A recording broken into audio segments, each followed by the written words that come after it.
காடுகின்றிலை கூத்துடையான் கலக்கண் விலை என்பொருகி பாடுகின்றிலை பதைப்பதும் செய்கிலை பணிகிலை பாதமத சூடுகின்றிலை சூட்டுகின்றதும் இலை துணை பிணனெஞ்சே தேடுகின்றிலை தெருவு தொழவில்லை செய்வதொன்றறியேனே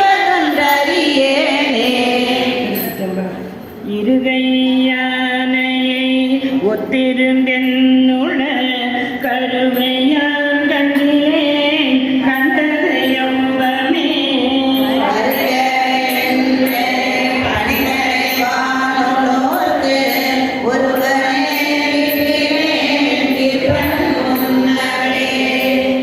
ஈசனே என் எம்மானே எந்தை பெருமான் என் பிறவே நாசனே நான் யாரும் ஒன்றல்லா பொல்லா நாயனே நீசனே ஆண்டாய்க்கே நினைக்க மாட்டேன் கண்டாயே தேசனே அம்பலவனே செய்வதொன்றும் அறியேனே. கருக்கிலேன் காய வாழ்க்கை சங்கர போற்றிவான விருத்தனே போற்றி எங்கள் விடலையே போற்றி ஒப்பில் ஒருத்தனே போற்றி உண்ட தம்பிரான் போற்றி தில்லை நிறுத்தனே போற்றி எங்கள் நிர்மலா போற்றி போற்றி.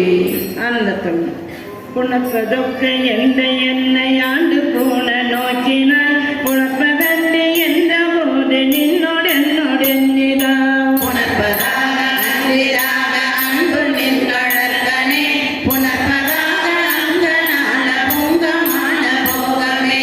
ஆனந்த பரவசம் விற்று கேடு பொய்க்காதாறு என்று இங்கு என்னை வைத்தாய் இச்சை காணார் எல்லாரும் வந்து உன் தாழ் சேர்ந்தார் அச்சத்தாலே ஆண்டிடுகின்றேன் நாளோறும் பிச்சை தேவா என்னால் செய்கின் பேசாயே.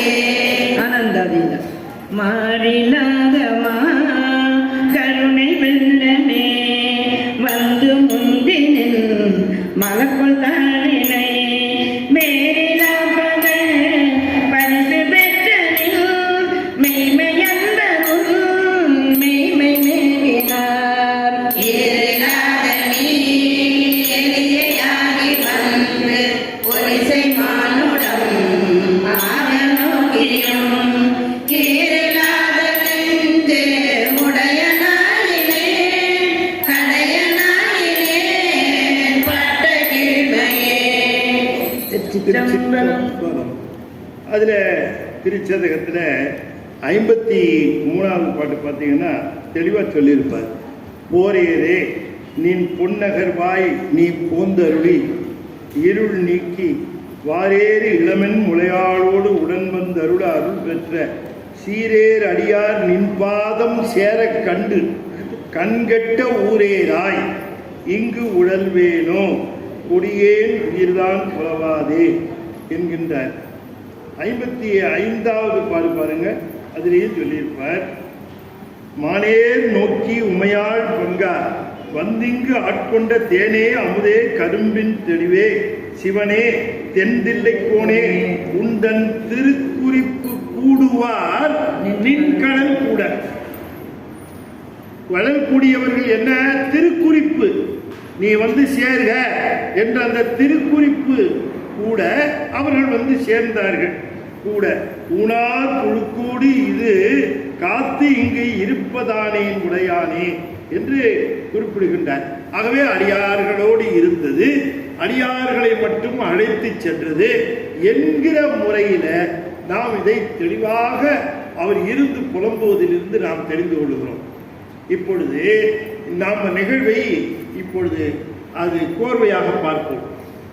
அரசனுடைய ஒரு ஆணைக்காக குதிரை வாங்க செல்லுவதற்காக அதிகாரிகளோடு செல்லுகிறார். வர வழியிலே கானகத்திலே ஒரு இடத்திலே ஏதோ ஒரு குரல் இவரை அழைக்கிறது. உள்ளே போகிறார். அந்த கானகத்திற்குள்ளே புகுந்து எவ்வளவு தூரம் போயிருப்பார் என்று தெரியாது.